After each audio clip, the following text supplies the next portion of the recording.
మా దోశ మాస్టర్లు అంటారు, రోడ్ల పక్కన ఈ బళ్ళ దగ్గర లేకపోతే అవును. హోటళ్లలో దోశ వేస్తారు కదా, ఉమ్. వాళ్ళకి 25,000 నుంచి 30,000 ఇచ్చేవి ఉన్నాయి హోటల్. అవును, ఇస్తున్నారు. 25,000, చెఫ్లు 30,000 గిఫ్లు జీతం అవి ఉంది తీసేద్దాం, చెఫ్లు వచ్చేటప్పటికి అది పెద్దది మళ్ళీ. ఉమ్. మామూలు హోటల్ రోడ్డు పక్కన ఉన్నటువంటి హోటళ్లలో 25,000 30,000 ఇస్తే గానీ దొరకట్లా. ఇక్కడ అవును. 30,000కి దొరికితే పక్కన వాళ్ళు 35,000కి పట్టుకుపోతున్నారు. ఉమ్. మనం ఎక్కడో అవును. చూసా మా ఇళ్ళ దగ్గరలో మొత్తం ఉండేదే ఒక 300-400 గడప, అందులో వెళ్ళి ఉమ్. తినేదైతే అయితే 50-60 మందో తింటారు. ఆ ఉమ్. ఒక చిన్న షాప్లో తీసుకుని పెట్టారనమాట. ఉమ్. అందులో ఈ దోశ మాస్టర్కి 15,000 రూపాయలు నెలకి. ఉహు. మొత్తం మీద కలిపితే 50-100 దోశలు వేస్తాడేమో. ఉమ్. అంటే రోజుకి 500. ఆ, ఉమ్. ఈ ఉమ్. అది ఉట్టి ఒక పక్కంది. ఇక ఉమ్. అతనికి మళ్ళీ ఇంకో చోట 25,000కి ఆఫర్ వచ్చిందంటే వీళ్ళు ఉమ్. మూసేసుకున్నాడు సాయంత్రం. అంటే అవును.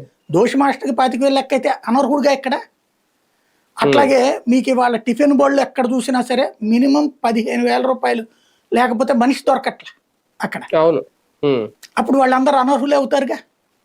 ఉమ్. అట్లాగే మీకు ఇప్పుడు పెట్రోల్ బంకుల్లో 10,000కి తక్కువ జీతం లేదు, 12,000కి తక్కువ. ఏది పట్టణాల్లో అయితే ఉమ్. 14,000 ఇస్తున్నారు, 14 నుంచి ఉమ్. 15,000.